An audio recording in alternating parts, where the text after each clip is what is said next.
Son sourire est contagieux et ses fous rires discrets font le charme de sa personnalité. La bonne humeur accompagne souvent Amy. Écoutons bien ce qu'elle a à nous dire et encourageons-la bien fort.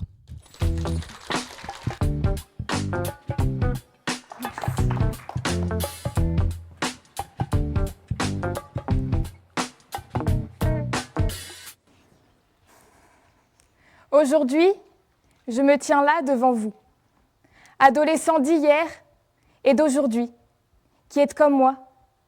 Nous vivons tous dans une société où tout n'est pas compris, où chaque crainte, dont les miennes et celles de nombreuses femmes, ne sont pas entendues, où chacun d'entre nous a déjà eu peur. La peur, un sentiment qu'on juge simple, mais qui est bien plus puissant qu'on ne le pense, au point de faire du mal et de prendre totalement possession de quelqu'un. Beaucoup de femmes comptent dans ma vie, et je suis sûre qu'il y en a au moins une qui compte aussi dans la vôtre. Une amie, une sœur, une tante, une grand-mère, une mère ou une fille.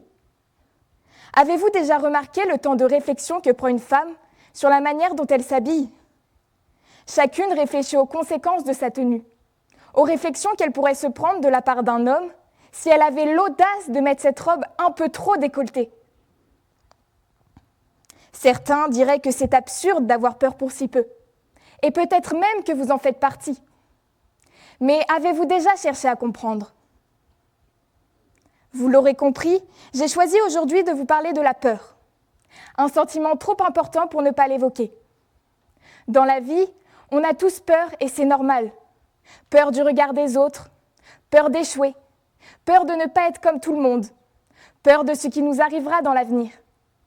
Mais il y a des peurs qui n'ont pas le droit d'exister. Des craintes terrifiantes qui existent en chaque personne, injustement. La raison est qu'elles n'ont jamais été comprises par tous, ou simplement entendues. Si elles l'étaient, tout irait déjà beaucoup mieux. Parce que oui, il y en a une en particulier qui me touche. Une peur qui m'a déjà parcourue et je ne pense pas être la seule ici. Car de nos jours en France, 70% des femmes ressentent une forme d'insécurité lorsqu'elles sont seules dans un espace public. Chaque jour, des millions de femmes se font des scénarios, parlent à des répondeurs pour ne pas être directement accessibles, regardent derrière elles en marchant, se demandant si elles doivent marcher plus vite ou appeler quelqu'un pour les ramener. Toutes ces femmes n'ont jamais rien fait de mal, n'ont rien à se reprocher, et surtout, ne demandent rien à personne. Elles vivent simplement comme tout le monde, sans déranger. Et pourtant, la peur est là, bien présente. Malheureusement, il n'y a pas besoin de sortir de chez soi pour avoir peur. En effet, nos foyers à tous, l'endroit normalement fait pour y vivre sereinement, sans crainte, sont pour plus de monde qu'on ne le pense, des endroits redoutés, dans lesquels il se passe des choses inimaginables. Des tragédies familiales commencent par une remarque, une critique, un geste plus violent que les autres, et tout dégénère. Des hommes battent des femmes. J'ai la chance, ce qu'on ne devrait même pas appeler une chance, mais une normalité, de n'avoir jamais rencontré cette violence. La peur de son propre domicile. Mais, et alors ? Je n'ai pas eu besoin de le vivre pour le comprendre.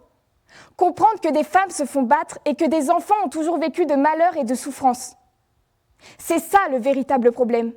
Il faudrait vivre une peur injuste et douloureuse avant d'enfin comprendre pour agir ?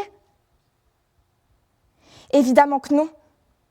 Mais c'est dans ce monde injuste et violent que nous vivons. Celui dans lequel les peurs les plus terrifiantes ne sont pas racontées tant qu'elles ne sont pas vécues. Apprenons à comprendre toutes ces peurs. Et peut-être qu'un jour, ceux qui ont vraiment le pouvoir de changer les choses n'auront plus eux-mêmes peur de parler de toutes ces craintes terrifiantes. C'est donc ça. Dans la vie, rien n'est à craindre, tout est à comprendre. Il est temps de comprendre plus pour avoir moins peur. Retenez simplement une chose. N'attendez jamais d'avoir peur pour agir.